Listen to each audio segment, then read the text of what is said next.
টি-20 বিশ্বকাপের দ্বিতীয় ম্যাচেও নিরাশ করলেন বিরাট কোহলি। প্রথম ম্যাচের মতোই পাকিস্তানের বিরুদ্ধেও তার ব্যর্থতার ধারা অব্যাহত। আয়ারল্যান্ড ম্যাচে 1 করে আউট হয়েছিলেন। রবিবার পাকিস্তানের বিরুদ্ধে ওপেন করতে নেমে মাত্র 3 বলে 4 করে ফিরলেন সাজঘরে।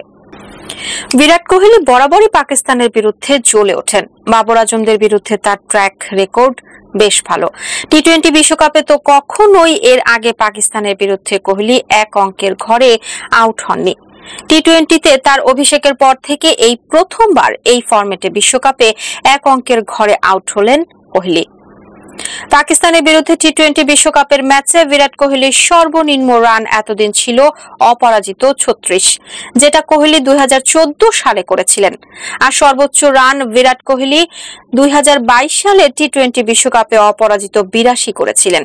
এছাড়া এই ফরম্যাটে বিশ্বকাপে কোহলি 2012, 2016, 2021 সালে যথাক্রমে করেছেন অপরাজিত 78, অপরাজিত 55 এবং 57 রান। এই নিয়ে কোহলি অবশ্য দ্বিতীয়বার টি-20 আন্তর্জাতিকে পাকিস্তানের বিরুদ্ধে 1 অঙ্কের ঘরে আউট হলেন। 2012 সালে বেঙ্গালুরুতে বিরাট পাকিস্তানের বিরুদ্ধে আউট হন 11 বলে 9 রান করে। তবে টি-20 বিশ্বকাপে এই প্রথম ঘটল এমন ঘটনা। বৃষ্টির জেরে 8 ঘন্টা দেরিতে টস হয়। টস জিতে ফিল্ডিং নিতে দ্বিধা করেনি পাকিস্তান। টসের পর ফের বৃষ্টি নেমেছিল। তারপর বৃষ্টি কমে ভারতীয় সময় রাত 8:50 মিনিটে খেলা শুরু হয়।